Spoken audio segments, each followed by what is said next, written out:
He has a completely different methodology, and it's different than any president, obviously. Methodology. Do you think he even knows how to spell that word, what it means? Methodology is giving him too much credit. Before we jump in, tell me where you're tuning in from, and remember to like and subscribe.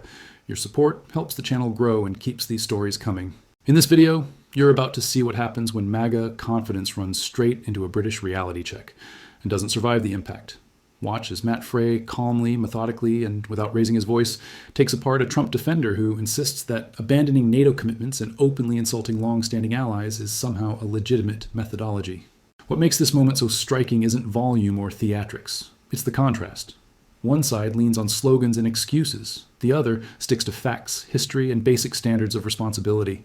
And as the questions sharpen, the justifications start to unravel in real time. This exchange isn't just awkward.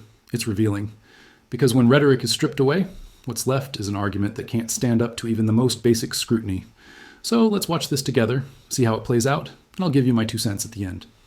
Given what Trump has said in the last week, are you embarrassed to be an American? No, definitely not. But it was clearly a mistake on Thursday. Okay, and it's a shame because which one are you referring to? There's so many mistakes. Yeah, well, I don't know that I would agree with that, but there was, the little trivial things like, Iceland, Greenland, we all make those mistakes. But what about the extortion and the threat of violence over occupying the land of a fellow NATO member? Yeah, well, we all knew. Is that nothing we as all well? knew that was just rhetoric, and that's. Did we know that though? Oh, absolutely. After Venezuela, we can't really be sure. No, apples and oranges on that one. So, no, the mistake was not being clear that he was referring to certain NATO partners rather than the UK, and that was a big mistake. And I'm not apologizing. I mean, I'm not suggesting that wasn't a You're talking about the Afghanistan. Yes, I mean that was the 457 who died. Defending NATO's interests in Afghanistan, including America's. No, and by the way, he didn't say. How can he get that so wrong? I mean, how can you defend a president, any human being, whether he was running a laundrette, let alone the most powerful country in the world, when they make such a fundamental mistake? Yeah. Even if you think this stuff to yourself, surely there's a filter that comes down and says, these words will not be pronounced. Right. Now, he did not say the UK or Great Britain, but that was, again... but all the others, too. There are other... The Danes, for instance. The Danes had the highest casualty rate, per capita than, and basically the same as the U.S. And so it was atrocious not to be more clear and not to bring some clarity to the comment. So, the message, I'm sure he had some kind of point there to make, that, and he's been making it for 10 years now, that NATO has to step up, that there has to be more. But they've been stepping up. You can make that point without insulting your friends. Agreed. I totally agree. Absolutely, I can agree with that. But all the other stuff I mentioned in my introduction, what I want to know from you, Greg, is, you seem like a decent chap. Seem? Well, you do seem. Okay. Right. But how can you defend someone like Trump, who, if your children used language like that, or your friends used language like that, you would dump them or you would tell them off. Right. This is a question of character, of decency. He's a decent man, but he does make mistakes, and he also has a different style. And so, but if the condescension that we've had for 10 years on Trump is one of the reasons he was elected in 24. 73 million people voted for him. So whatever condescension you might have perceived from our side is nothing compared to the belittling, scathing, seething arrogance that he's showing, his European friends and allies. He has a completely different methodology, and it's different than any president, obviously. Methodology. Do you think he even knows how to spell that word, what it means? Methodology is giving him too much credit, isn't it? Yeah, I'm not sure about that. And I think, look, he's got a different way of accomplishing things. I'm going to have to stop you there. Yeah. I'm interrupting you too much, and I apologize for that. But I'm so glad you're here. But what has he actually accomplished? Right? Okay, we've increased our defense spending. I think Vladimir Putin had quite a lot to do with that as well. I'm not taking notes here, Matt, but let's go try to do one at a time. Okay, so the speculation from the I'll say the mainstream media in the U.S. that there would be inflation because of tariffs was wrong. Not only hasn't there been inflation because of tariffs, but also there's actually no evidence that there's ever been inflation from tariffs. Not yet. Not yet. And when China and the Europeans have tariffs, There's no inflation. There's deflation in China right now, even though they have the highest tariffs Greg, in the even world. on the issue of inflation and trade policy, the fact is that if you are a company and you want to invest in America, are you really going to set up, going to make that long-term investment? Are you going to trust America across the board? Because this guy changes his mind on a dime. Yeah. Who trusts your country today? How would you sell brand America other than through fear? Well, $17 trillion of foreign direct investment is coming into the country. And even when critics of President Trump, like Bloomberg, start to, argue that it's not really 17 trillion, it's only 8 trillion. Well, there was 1 trillion during the Biden years, so I'll take 8 trillion. So those are the outcomes that we're seeing. And so ultimately... So is it all about money then? So people are still making lots of money, therefore all the other stuff, the alliances... all the other political packaging is just for the birds. The American consumer the American voter is making more money than they did a year ago. They're making $1,000 more in real terms, inflation adjusted. But what about the rest of the world? Right, I'm not talking about money here. I'm talking about values. I'm talking about politics. I'm talking about war and peace. These other issues. So we're not talking about money anymore. Okay, so if we're talking war and peace, I would argue there's been a lot more peace thanks to President Trump. And so how he gets there might be different. He threatens. He uses economic coercion. Where has there been more peace? Just give me one example. I can start with... I know he's got 8 wars that he's ended, but give us one. I can say... Gaza ceasefire. Can I just on that one, just briefly, because I know... Armenia and Azerbaijan. Was that really Trump? I don't think that was really Trump, was it?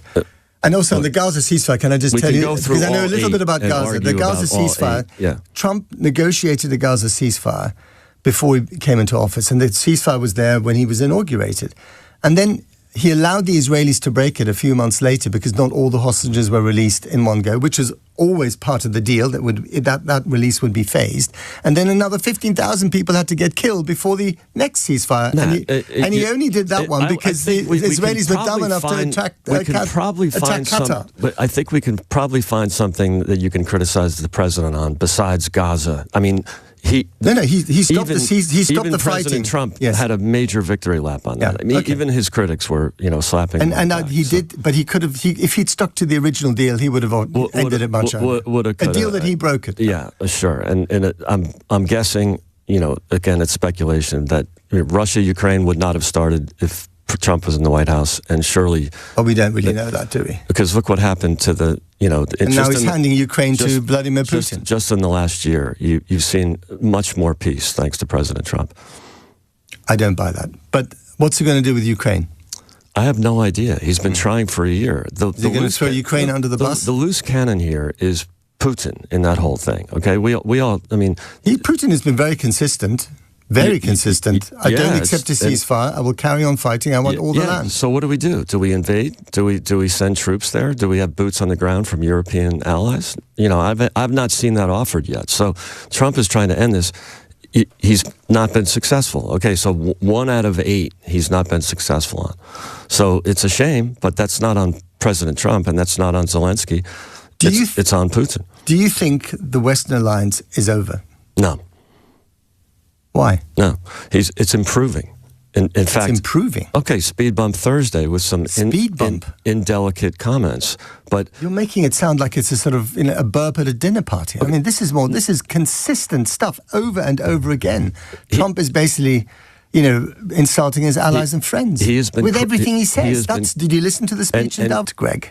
There's, as I said, he's got a different way of doing things, and the outcomes are what's important to him. And if the outcome is 5% of GDP spent on military and defense and security, that's a great outcome. How about we spend 5% on GDP, but NATO is going to be reshaped as a European alliance, and we say goodbye to America. I would say I don't know that that's the outcome. That's where this is heading, right? It will take a long time. It'll be painful. That's the drama. That's what you're hearing from some people, and I don't think that will happen. But the Canadians are doing it already. There's a boycott on American consumer goods. Canadians are irrelevant. Okay. Oh, really? Actually, Mark Carney, their prime minister, gave quite a good speech. I heard the speech. You got to stand and go. Of course, this is like Elizabeth Warren going to Brown and giving a lecture and getting. No, it's not that. No, that's just. But Davos is not that. No. But Davos is not. No, Davos is full of really rich guys, who want to make more money, and even the rich guys who quite like Trump for his deregulation and tax policies are saying, oh my God. So what did we actually just watch? It's tempting to laugh it off as an awkward interview. The stumbling answers, the evasions, the casual dismissal of allies, even the bizarre suggestion that an entire country like Canada somehow doesn't matter. On the surface, it looks like another uncomfortable media moment. But underneath the humiliation, there's something far more serious going on.